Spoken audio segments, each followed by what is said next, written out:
عبداللہ بن عمر رضی اللہ تعالی عنہ اس چھوٹی پہاڑی کی طرف نماز پڑھتے جو روحا کے آخری کنارے پر واقع ہے، اور یہ پہاڑی وہاں ختم ہوتی ہے جہاں راستے کا کنارہ ہے۔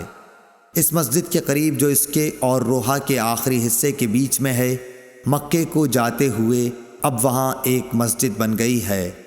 عبداللہ بن عمر رضی اللہ تعالی عنہ اس مسجد میں نماز نہیں پڑھتے تھے، بلکہ اس کو اپنے بائیں طرف مقابل میں چھوڑ دیتے تھے اور آگے بڑھ کر خود پہاڑی ارقد طیبہ کی طرف نماز پڑھتے تھے۔